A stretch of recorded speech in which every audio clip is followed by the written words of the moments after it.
Hey, what's going on, everybody? Welcome to another session of What They Talm'Bout. I'm David Hampton. Damn, ham, a fucking sandwich. I'm Eric Torres. It didn't go through? I will go person to person. So fucking black. Oh my god. And we'd like to welcome you guys to another very special episode. So this week is going to be the first week that you, the viewers, were able to actually vote on the topic that we were speaking on this week. And vote you did out of the 3 topics that we had. So without further ado, this week's episode is going to be dedicated to social media and the age of influencers. Ooh. Rock with a nigga, but they did. Damn sure wasn't the money. Maybe it's the kid. Used to have a honey that I loved when we was younger, but somehow got disconnected before Facebook got so big. I used to search her name, hoping we could reconnect. But if I sent the message, would she still be on my dick? When I couldn't find her, had me feeling mad lame. Maybe she got married and she changed her last name. Maybe she just ain't up on the latest of the internet and ain't got into that. But give her time, that'll change. Bingo. Okay. So let's jump right into it, man. Eric, question for you. So what have been your experiences with social media on a broad sense? In a broad sense. Okay. Well, first off, cheers, my brother. Oh yeah. Yeah, cheers. Cheers. Here we go. It's like a ritual that we have to do. So. Right about that. So my experiences with social media, I want to say it was like our junior and senior year of high school when Instagram and Twitter became like a big thing. Facebook, well, obviously MySpace, then Facebook started to be a big thing, but I was never really big on it. I mean, it was cool. I mean, now I feel like our parents are more into it than we are, but we transitioned into Twitter, Instagram and everything, but I was late to the party. Everyone had Twitters and Instagrams, and I was like, I guess I'll get one. Like, literally, Max was the one that was like, bro, you just need to get a Twitter. Like, come on now. Like, what are you waiting for? And I was like, all right, like... As far as I guess I'll do it. Goes, yeah, man. I think Twitter is actually my favorite app, bro. If I could delete all my social media, I definitely would, but I'd have to keep Twitter. It's comedy. It's just a comedy. social entertainment. But yeah, I mean, I would say along the same lines, I was kind of a little late to the party. Like my mom, my stepdad were very strict about me having social media. Like I didn't have a MySpace. I wasn't allowed to have a MySpace or a Facebook. The only reason I was able to get a Facebook was because freshman year of high school, the debate team, that's how we coordinated events and stuff like that. So we had a debate team? We did. I only showed up to one of the events. And I didn't actually participate, but I was nonetheless a part of the debate team. Okay. That's how I convinced my parents to let me have a Facebook. Other than that, I had, remember AIM? Oh, absolutely. AOL, yeah. Yeah, and Messenger. That's pretty goddamn. Yeah. I probably was 10 or 12, you know what I mean? Absolutely, yeah. But other than that, man, Facebook, I hardly check Facebook. We talk about that the other day. Nowadays it's more Instagram and Twitter, Snapchat too. Really? See, I'm not even really big on Snapchat. I do Snapchat. It's funny because this is the whole culture behind social media. It's you use each platform in a different way. Obviously, the usability is actually different. But when it comes down to it, I think people present themselves differently on each platform. You know what I mean? Yes. I agree. So that kind of goes into some of our main talking points. So I like to think about social media as a dichotomy. Right? Okay. You have a good side of social media. There's a lot of bullet points on there, and you have the bad side of social media. Correct. So I would say probably some of the good side has to go with networking, of course. So corporate networking, creative networking, right? And things like that. LinkedIn is technically still social media, right? That's how people nowadays in the modern age put their hat in the ring and get jobs and things like that. And I think it's very important also for creatives out there, whatever your craft is. It's easier for you to get your work out there, recognize, communicate, and network with like-minded individuals. So we were talking a lot about Canvas Cultures and how they do.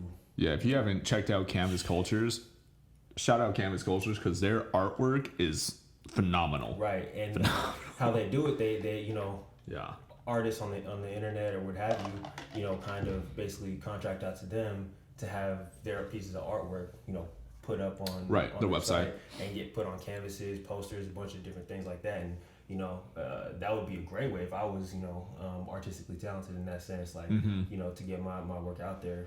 Also Black owned, so you know how much we support that. What else? My boy Capera out in Chicago, man. Shout out THC Tech Hustle Culture. They have some brand new ways of thinking that are gonna bring a lot of creatives together, man. Hopefully we can get them on the show. Capera, if you're listening, man, you and your team. I was talking to them earlier this week. So I'll wait until we can actually get them on the show to actually dive into for sure. What they got, but it's some cool stuff, man. I love that. I'm excited to bring them in. I love that. So how about what are some positive things that you see on your end from social media? Yeah, I want to say for social media, you can reach anyone in the world within seconds, which I believe is incredible. As far as getting news fast, just information fast, I think that's a positive. As far as like a negative thing, not all of that information is true. Right. One that, or just bringing up past stuff when people were immature. Like you always see this with politicians, athletes, and I'm very kind of indifferent about it. Like if someone said something when they were 14 and an adult is bringing it up, like come on, man. Like as a teenager or even a young adult, I mean, you're always probably saying something that probably shouldn't. It's just sometimes things slip out and everything, and I think people are kind of just want to give people like the death sentence just because of it. And I mean, I think people just learn from it, and that's one thing that I feel like social media is one of the things that social media is bad for. But as far as even your self-love, and we talked about self-love, we touched on that. Social media, I think, especially nowadays in kids' mental health, teenagers specifically, I think it's going to play a big role in their social maturity and their self-esteem going forward. Right. I mean, it already has. Like there were a couple of studies done. One in 2012 that I had here was actually a study on anxiety. I'll just read you a brief quote, but they said that the link between social media and compulsive behavior has been reported by various studies. It's actually been found, this was a study done in Britain, but it was found that 45% of British adults feel restless when they're not able to access their social media. Right. They get a little fidgety or whatever. Right. So like that just brings out the anxiety, social anxiety about it.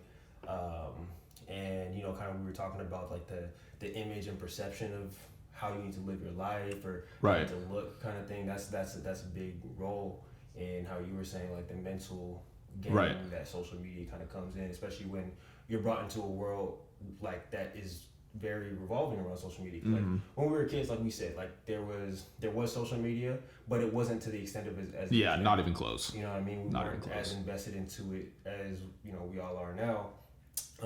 So we actually were able to generate real relationships with friends and have like, physical social interactions. Where now it's a lot of the times just over the internet. You know what I mean? They talk about cyberbullying and things like that. Right. I'm not a big, a huge guy believing that like cyberbullying is anywhere near as prevalent as actual bullying is. Just because I don't know. To me, it's like just turn your damn phone off. I could be wrong. If anybody has any thoughts on that, put me in my place, whatever. But there's just a whole different social dynamic that happens when you have social media in play. But other than that, man, I like how as far as examples go about like how people get brought up. Remember the whole D'Angelo Russell, Nick Young incident? Oh yeah. That was crazy. Yeah, I mean, there's tons of examples that we can get into the Josh Allen and racism. We can get into the Nick Young. I mean, there's just so many examples. Kevin Hart. Right. I mean, the list goes on. To me, see, this is a touchy subject, but if, like I said, if you were younger and you're just saying stupid things, you have to let people have somewhat of a break to a certain extent, obviously. Just because they were still kids. Like, you shouldn't be killing a kid or an individual that they said 20 years ago. Right. But that's my personal opinion. Everyone has their own, and I completely understand that. But me, it's like, I probably said some stupid shit too. Like, I'm not gonna lie, I'm sure I have. You say stupid shit all the time. Yeah, I still do. So exactly, man. But no, and it's interesting being a high school coach. So, and even doing this podcast, like there's certain topics that I haven't even talked to you about that I would love to, but since I'm in the position where I am, I have to be very cautious of what I say and how I present it. Right. Which is a challenge because there's certain topics that I want to get into. Right. But it's how I can maneuver and not upset anybody and be, correct, politically correct, and all that. Well, you want to keep it real, like 100% all the time. You know what I mean? And if like I just said, like if I was wrong with saying something, I'm not closed to being like, yeah, let's open a dialogue. And right, like for sure. But yeah, when people come out and say some, blatantly racist shit or that's not okay. Sexist, homophobic shit, like not okay. That's not okay. Right. That needs to get nipped in the bud, and for sure, people need to get put in their place, whatever. For sure. So going into the actual image and perception and the actual influencers aspect of it, right? Again, like that within itself is there's a good and bad part of it. Yes. Because let's go to what's good about being an influencer and things like that. Like if you're an influencer, in my opinion, you're in a very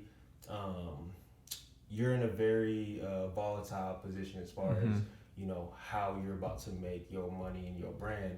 Because you need to make sure that your name gets out there, but it's a grind to do. I mean, even just with the podcast, it's a grind to do, to put out content. Right. But if you do it right, you can make a lot of good money off it. Mm-hmm. You know what Sponsorships, all that. Sponsorships, affiliate programs. I think what it comes down to, honestly, is the kind of content that you're putting out. Yeah. You know what I mean?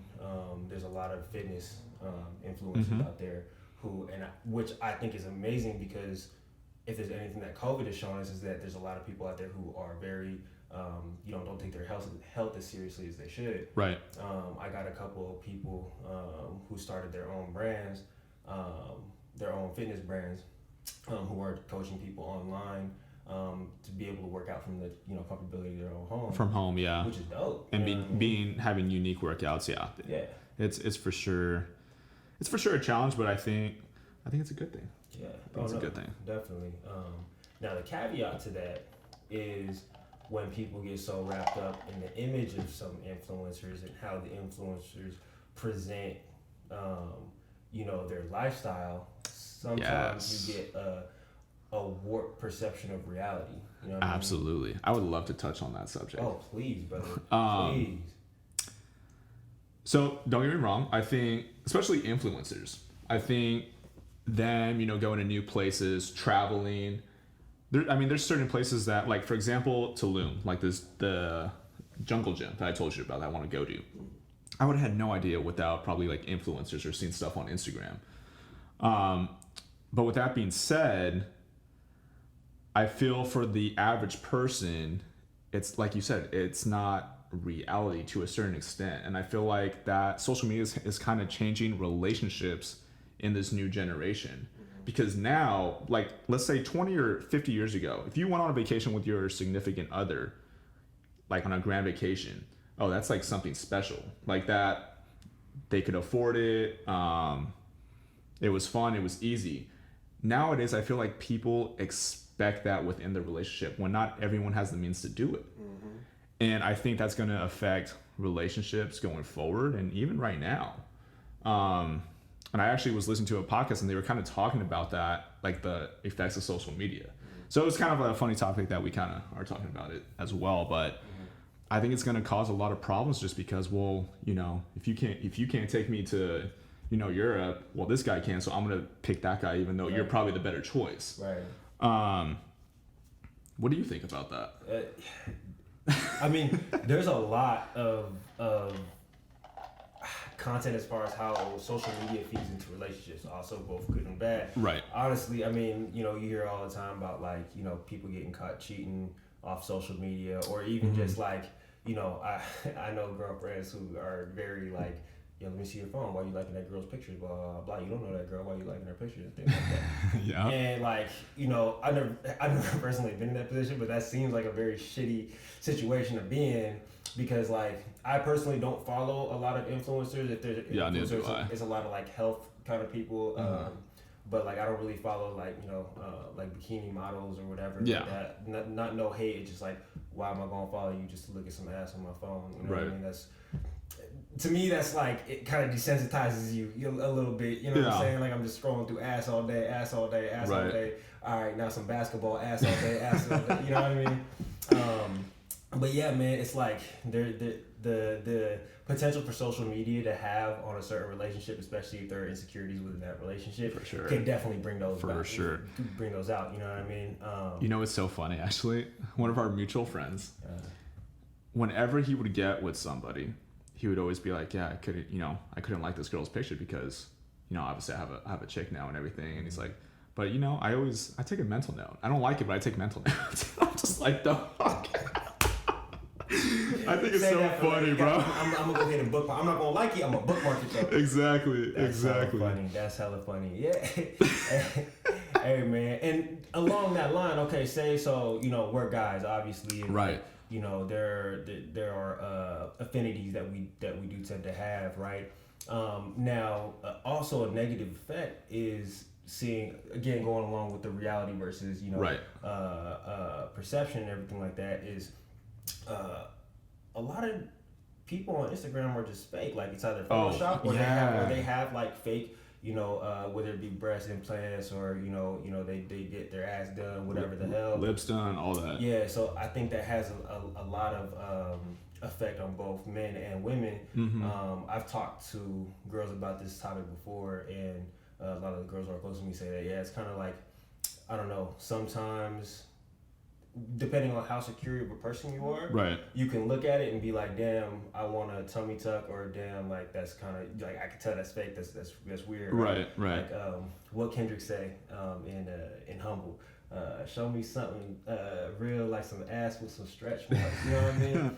And it's like, yeah, people don't think stretch marks are real now because of how done up people are on social media, when in reality it's like, bro, like, that's just natural, right? If you don't like some stretch marks, man, I'm talking to you. Like, if you can't stand your lady with stretch marks, you need to reevaluate your perception on reality, man. 'Cause that's a little much. You know what I'm saying?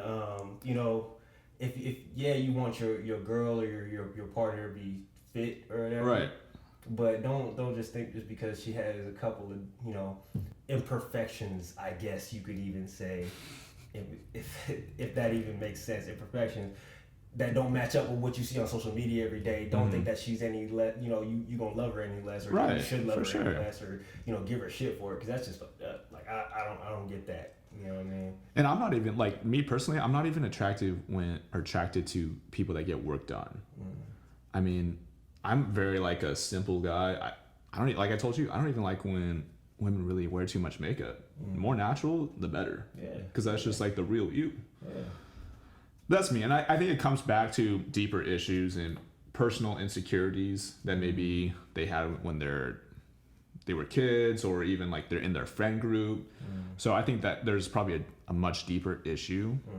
I would actually love to hear what the women have to say about this. Man, yes. So pause for a second. Yeah. Women, we're just two guys trying to make sense of the world off this show.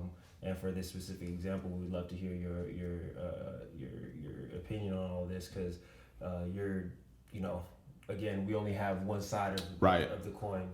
So please give us your thoughts and everything like that. But as far as again, us being real and keeping it 100, it's like, again, like how you said, I don't really like women who are done up like that or got to do the most to go out. Yeah, what's it called?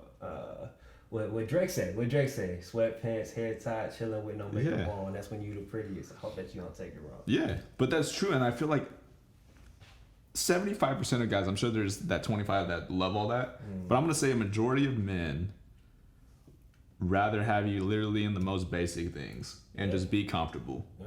Just be comfortable. Yeah. And I love that. I love like just sweatpants or yoga pants and just like a t-shirt. Yeah. I'm cool with it. 100%. I mean, do what makes you feel good. Right. Like, as your partner, like, I think your job is to make sure that they know that you love them and support them no matter what they look like, how they dress, whatever. But if that genuinely makes you feel good because it's a genuine feeling, do you. Yeah. Do you. For sure. But I mean, not to say that like if you get some kind of work done, like it's a bad thing. Again, it's like if that's what you want to do with your body, that's what you want to do with your body. If it makes you happy, personally, who am I to say? Yeah, exactly. Personally, I'm like, okay. But no, if it makes you happy, then do what makes you happy. And I think that, like I told you the other day, the most important person in your life is you, nobody else. And the moment that people start living that way, now I'm not saying be selfish, but you got to be a little selfish because, like I said, it's only your life. No one else is living your life. So be happy in your life, in your skin. So kind of touching up on the relationships. This is my opinion, of course. When I notice couples constantly posting each other, like 24/7, I get the vibe that that's the most insecure relationship. Yeah, I can see that. Because they're trying to put out that front to where everything's perfect. When in reality, and this is okay, no relationship is perfect. And when I see that, I'm like, why are you doing that? Stop faking like, fun. yeah, like just don't do it. Like, don't do that. Don't do that. Like, I mean, what do you think?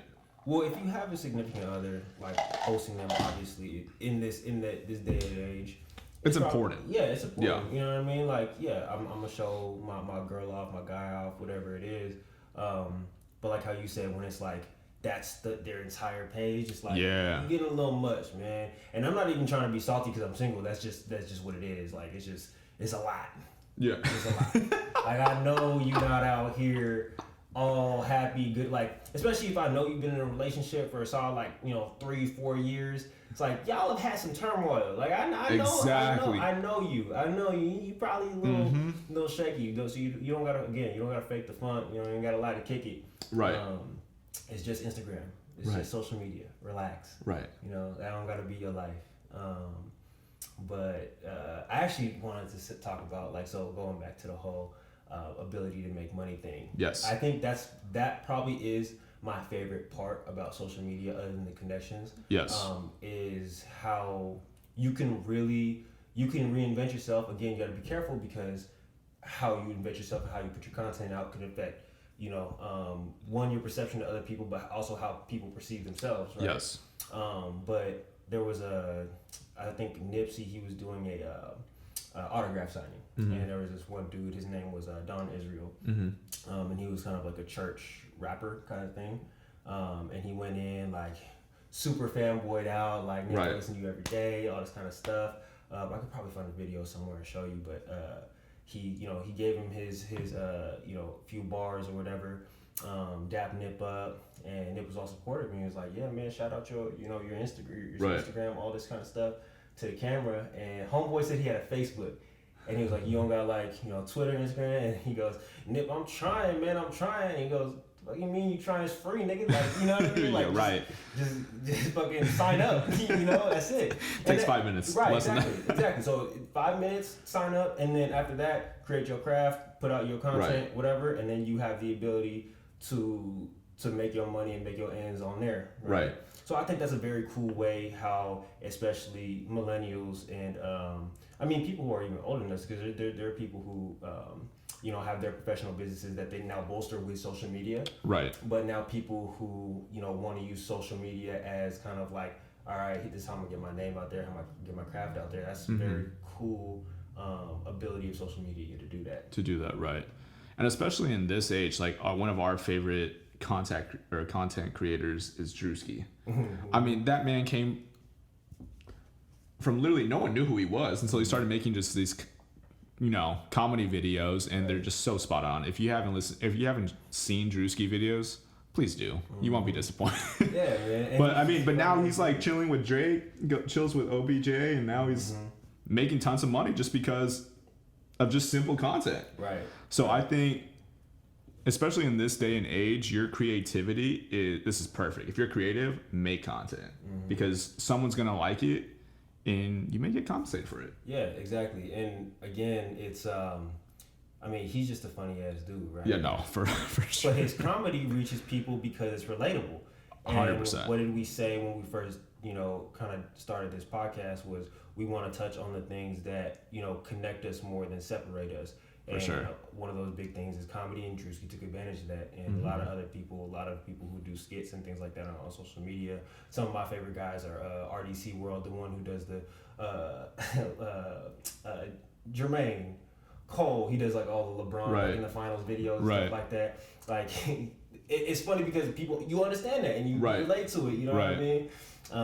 So yeah, just to be able to get out there, have fun with it, because that's what a lot of these influencers are doing. They're just having fun, making videos and having people, give them positive feedback. A lot of feedback is probably negative though. We haven't touched up on that. So like, I mean, I am personally I don't think of ourselves as influencers, not yet. You know what I mean? No. But and we haven't gotten any negative feedback, but it kind of just like makes you think like how much negative shit or just like probably just inappropriateness a lot of influencers got to sift through, what I mean, on a daily basis. Well, I know especially so reality TV shows, like for example, my mom loves watching The Bachelor and Bachelorette, and honestly I think that show's comedy. Like I just think it's so entertaining. But a lot of people now, the contestants that go on the show, receive tons of backlash and like death threats and it's insane. And almost every person has said, like it has taken a toll on my mental health. And to me, that's like, I wonder if like I was in their position, or let's say we even blow up and people start criticizing us and saying things about us. Like at what point is like my breaking point?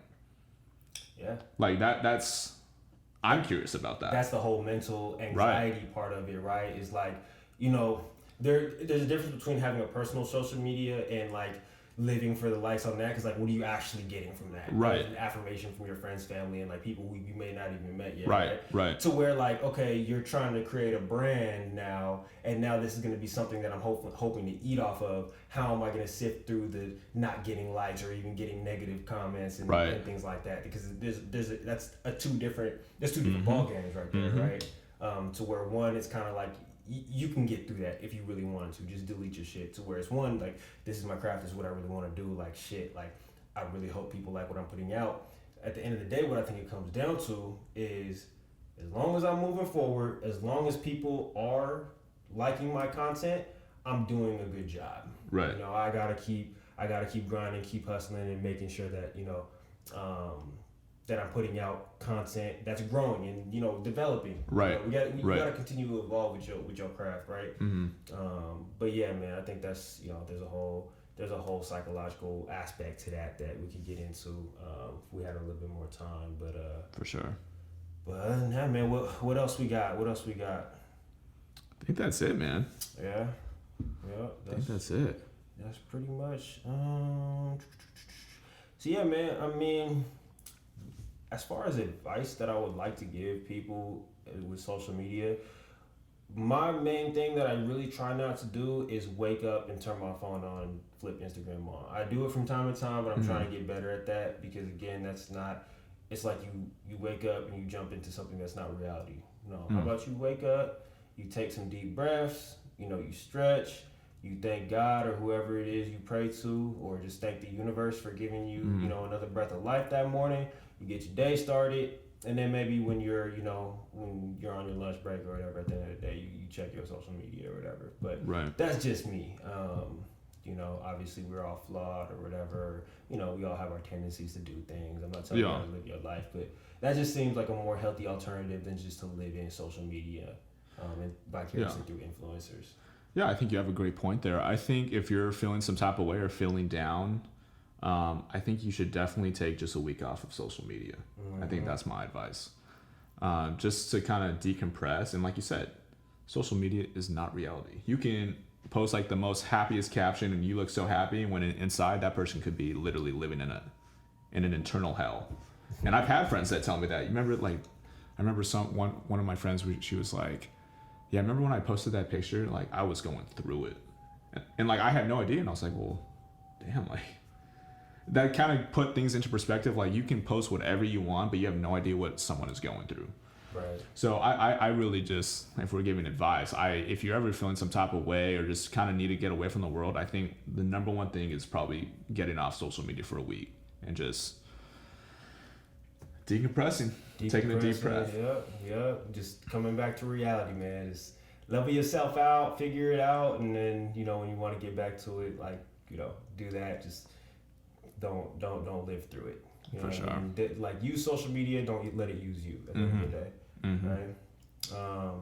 But other than that, we're gonna be posting some response questions at the bottom of the video. So you guys make sure to go on our Instagram page, our YouTube, like, subscribe. We're streaming now on pretty much everywhere that podcasts are available. So y'all tap in, tell your friends, tell your family, and continue to give us your feedback because we really, really do appreciate that. Eric, anything else? No, I think you covered it. Other than that, if you have listened to episode 2, by all means, I would love to hear what your thoughts about that. Love to hear about that. We did get some decent feedback on there, so we'll post some of our answers to those. And again, we want to be able to get people some merch that we're doing. So the more you guys, we should probably touch up on that. Yeah, so we're coming up with some merch right now. We should have it by the end of this week. So if you guys want a chance to win some free stuff, make sure that you are replying to some of the prompts. Again, we'll have them on the end of this video and everything like that. So click like, subscribe, follow, all that kind of stuff. We appreciate you guys' support. All right, man. Another one. All love all the time, man. All love all the time, baby. Y'all have a great week. Be safe and keep hustling, man. Yes, sir. I'll see you guys. We'll talk to you guys later.